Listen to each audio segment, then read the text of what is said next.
ട്രംപിന് തിരിച്ചടി. കോടതിയുടെ നേരിട്ടുള്ള ഇടപെടലാണ് ട്രംപിന് കനത്ത തിരിച്ചടി നൽകിയത്. ഇവിടെ ട്രംപിന്റെ വലം കൈയായി പ്രവർത്തിക്കുന്ന എലോൺ മസ്കിനും കിട്ടി കണക്കിന്. ട്രംപ് അധികാരത്തിൽ വന്നതിനു ശേഷം ലോകം മൊത്തം കുലുക്കിക്കൊണ്ടാണ് തന്റെ വരവറിയിച്ചത്. അമേരിക്കയിലാണെങ്കിൽ ജോ ബൈഡനെ കൊണ്ടുവന്നതൊക്കെയും അദ്ദേഹം കാറ്റിൽ പറത്തി.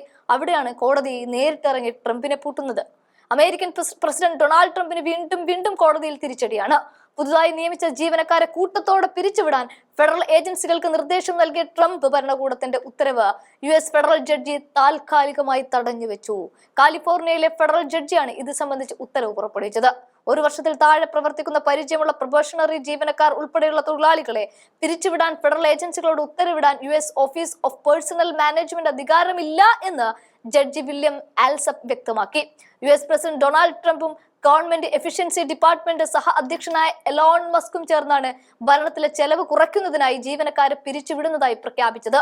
ഇങ്ങനെ പോയാൽ അമേരിക്ക തകരുമെന്ന് പറഞ്ഞ് ഇന്ത്യക്ക് നൽകിയ ഫണ്ടടക്കം വെട്ടിക്കുറച്ചതിന്റെ കണക്കുകളും കഴിഞ്ഞ ദിവസം മസ്ക് ട്വിറ്ററിൽ പങ്കുവച്ചിട്ടുണ്ടായിരുന്നു. ഇതിനൊക്കെ പിന്നാലെയാണ് ഇപ്പോൾ മറ്റൊരു പിരിച്ചുവിടൽ അമേരിക്കക്ക് അകത്ത് തന്നെ നടക്കുന്നത്. ഫെഡറൽ തൊഴിലാളികളുടെ കൂട്ട പിരിച്ചുവിടൽ വ്യാപകമായ ദോഷം വരുത്തുമെന്ന് ചൂണ്ടിക്കാട്ടിയാണ് ജഡ്ജിയുടെ നടപടി. ഡിഫൻസ് ഡിപ്പാർട്ട്മെന്റിന് പുറമെ എനർജി, ഹെൽത്ത് സർവീസ്, കാർഷികം തുടങ്ങിയ വകുപ്പുകളിലെയും ജീവനക്കാരെ പിരിച്ചുവിട്ടിരുന്നു. മസ്കിന്റെയും ട്രംപിന്റെയും നടപടികൾക്കെതിരെ ഡെമോക്രാറ്റുകൾ, യൂണിയനുകൾ, ഫെഡറൽ തൊഴിലാളികൾ എന്നിവരിൽ നിന്ന് കടുത്ത എതിർപ്പുയർന്ന സാഹചര്യത്തിലാണ് പുതിയ ഉത്തരവ്. ജനുവരി 20 പുറപ്പെടുവിച്ച മെമ്മോയും ഫെബ്രുവരി 14 പുറപ്പെടുവിച്ച ഇമെയിൽ പിൻവലിക്കാൻ പേഴ്സണൽ മാനേജ്മെന്റ് ഉദ്യോഗസ്ഥനോട് കോടതി ഉത്തരവിടുന്നുണ്ട്. പ്രൊബേഷണറി ജീവനക്കാരെ തിരിച്ചറിഞ്ഞ് അവരെ പിരിച്ചുവിടാൻ ഫെഡറൽ ഏജൻസികളോട് ഉത്തരവിടുകയായിരുന്നു ഇമെയിലുകളിൽ ഓരോന്നും. പ്രതിരോധ വകുപ്പ് ഉൾപ്പെടെയുള്ള സുപ്രധാന മേഖലകളിൽ 54,000-ഓളം വരുന്ന ജീവനക്കാരെ പിരിച്ചുവിടാനും ഉത്തരവുണ്ടായിരുന്നു. എന്നാൽ ഇത് ജീവനക്കാരുടെ യൂണിയനുകളുടെ കേസിൽ പരിധിയിൽ വരുന്നില്ല എന്നും ഇമെയിലും മെമ്മോയും അസാധുവായി കണക്കാക്കിയതായി പ്രതിരോധ വകുപ്പിനെ അറിയിക്കാൻ ജഡ്ജി സർക്കാരിനോട് നിർദ്ദേശിച്ചു. ഇതിനകം തന്നെ നിർണായക സ്ഥാനങ്ങളിലുള്ള ചില ഉദ്യോഗസ്ഥരെ തിരിച്ചു വിളിക്കാൻ ഭരണകൂടം നിർബന്ധിതരായിട്ടുണ്ട്. എന്നാൽ ട്രംപ് മസ്കിനെ പൂർണ്ണമായി പിന്തുണയ്ക്കുകയാണ്.